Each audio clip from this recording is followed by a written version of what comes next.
बोलिए चंदेवी मात की जय। बोलिए साचे दरबार की जय। एक बार इस पेटी के लिए जोड़ो।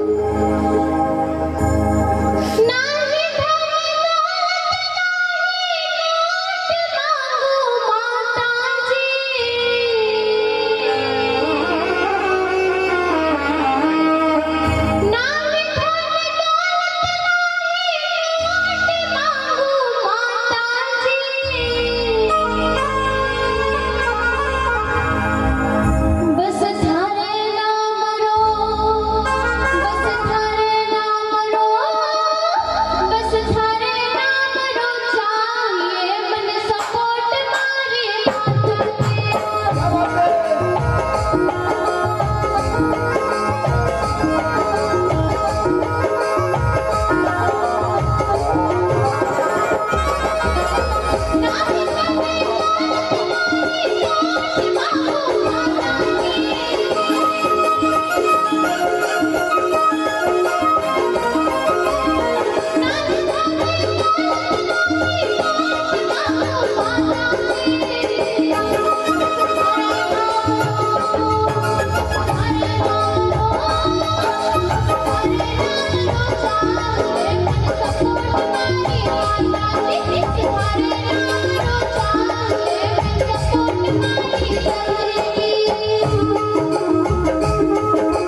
तालियों से विनती करें, हमारी बेटी बढ़ाओ ऐसा संदेश पूरे राजस्थान में, ऐसी हमारी बेटियां। और मैं निवेदन करूं माई दीदी से, आप हमारी निशा बहन का स्वागत करें। अब कोई है ही नहीं तो क्या, एक उपन्ना और तिलक लगाकर बहन का स्वागत करें। निशा स्टूडियो हमारे माली साहब और झल देवी लाइव के माध्यम से कैलाश जी जहांगीर, विनायक साउंड सिस्टम हमारे प्रेम जी चौधरी, एक उपन्ना और भी देना। जोरदार ताली बजाए माई बहन के लिए। खजूरे शाम की हाजिरी लगी, जैसे सुशील जी की लग रही है वैसे वैसे आपकी लग रही है। खूब आगे बढ़े, माँ के आशीर्वाद से आप यहाँ आशीर्वाद लेकर जाएं। बहुत बहुत धन्यवाद। और अब रहे हैं दो गोपाल जी, एक ने संगीत में एमए किया, हमारे